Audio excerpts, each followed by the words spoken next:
এই কুষ্টিয়ার যে দৌলতপুর সীমান্ত রয়েছে যেটি মূলত ভারতের নদিয়া জেলার মুর্শিদাবাদের 148-এর এস থ্রি যে পিলারগুলো রয়েছে সেই পিলারের কাছে যে 12 জন পুশিন করেছিল সেটা কিন্তু ঠিক আজ 10টা 45-এর সময় একটি সংক্ষিপ্ত পতাকা বৈঠকের মাধ্যমে বিএসএফ এবং বিজিবির যে কমান্ডিং পর্যায়ে যারা বিওপিতে দায়িত্ব পালন করেন তাদের পর্যায়ে বৈঠকে কিন্তু তাদের যে পুশিন করা যে 12 জন নাগরিক ছিল, সাধারণ মানুষ ছিল, যার ভিতরে 4 জন শিশু, 4 জন পুরুষ এবং 4 জন নারী, তাদেরকে কিন্তু আবার ভারতের মধ্যে নিয়ে গিয়েছে বলে আমরা দেখতে পেরেছি। এবং ইতিমধ্যে আমরা বিজিবি সূত্রে যেটি জানতে পেরেছি সেটি হলো পতাকা বৈঠকের মাধ্যমে এই বিষয়টি শুরু হওয়ার কারণেই তাদেরকে কিন্তু আসলে ভারতের ভিতরে তাদেরকে নিয়ে যায়। তারপরে পরবর্তীতে এখানে সাধারণ মানুষ কিন্তু এখানে কিন্তু স্বতঃস্ফূর্তভাবে কিন্তু বিজিবির সাথে কিন্তু তারা এখানে একতা ঘোষণা করে এবং অনেক সাধারণ মানুষ কিন্তু আজকে পতাকা বৈঠকের আশেপাশে অবস্থান নেয়। তবে আমি এখানে যেটি বিষয়টা দেখতে পাচ্ছি, শূন্যরেখা বরাবর কিন্তু প্রচুর সাধারণ মানুষ অবস্থান নিয়েছে এবং হঠাৎ করে যে সকালবেলা থেকে আমরা যেটা দেখতে পেয়েছি এই যে মূলত ঠিক 10টার পরেই আপনার চারিদিকে থেকে বিএসএফ এর একটি মুভমেন্ট আমরা লক্ষ্য করি, যেখানে আসলে অনেক বিএসএফ এবং ভারতীয় অনেক নাগরিক কিন্তু এক হয় আমরা দেখতে পেয়েছি সীমান্ত ঘিরে। বিশেষ করে ওই যে পুশিন করা যে 12 নাগরিক আছে সেই নাগরিকের ঘিরে কিন্তু স্থানীয় মানুষ এবং ভারতীয় বর্ডার গার্ডের অবস্থান নেয়। তার পরপরই কিন্তু আমাদের বিজিবির পক্ষ থেকেও পাল্টা অবস্থান হিসাবে কিন্তু অতিরিক্ত এখানে বিজিবির সদস্য মোতায়েন করা হয় এবং আশেপাশে সাধারণ মানুষকে কিন্তু তারা দেশীয় লাঠিসোঁটা নিয়েও কিন্তু বিএসএফ এর দিকে অবস্থান নেয় বলে আমরা দেখতে পাই। মানে হঠাৎ মুহূর্তের ভিতরেই কেন জানি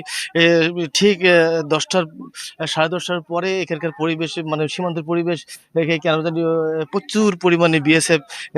আমরা দেখতে পেয়েছি এবং প্রচুর পরিমাণ ভারতীয় নাগরিকরা কিন্তু লাঠিসোঁটা নিয়েও কিন্তু যেটি নোম্যান্স ল্যান্ড যেটিকে বলে প্রায় এই যেটি 148-এস-3 যেই পিলার রয়েছে সেই পিলারের কাছাকাছি তারা অবস্থান নেয়। তেমনই কিন্তু বাংলাদেশি নাগরিকরাও সীমান্তবর্তী যে নাগরিক যারা আছে তারাও কিন্তু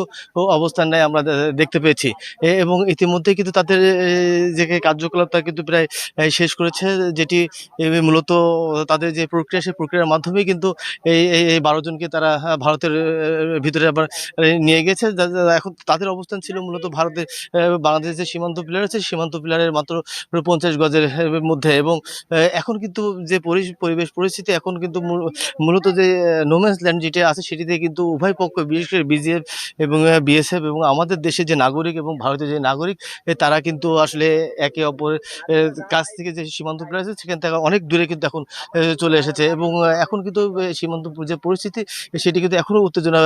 বিরাজ করছে, বিশেষ করে উভয় পাড়ের যে সাধারণ মানুষ রয়েছে তাদের। এবং এখানকার সাধারণ মানুষের সাথে আমি কথা বলি, তারা যেটি মূলত আমাদেরকে জানাচ্ছেন যে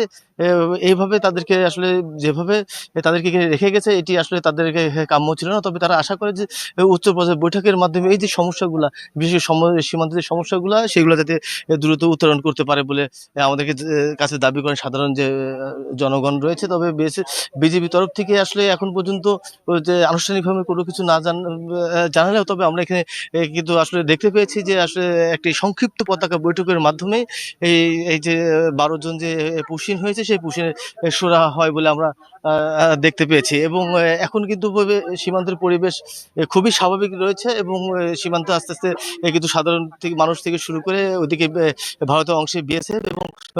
ভারতীয় নাগরিক, বাংলাদেশের বিজিবি এবং বাংলাদেশের নাগরিকরা কিন্তু আস্তে আস্তে সীমান্ত পিলার থেকে দূরে চলে আসছে। তো কুষ্টিয়ার দৌলতপুর সীমান্ত থেকে 12 জনকে পুশিন করা নিয়ে এই ছিল আমার কাছে সর্বশেষ।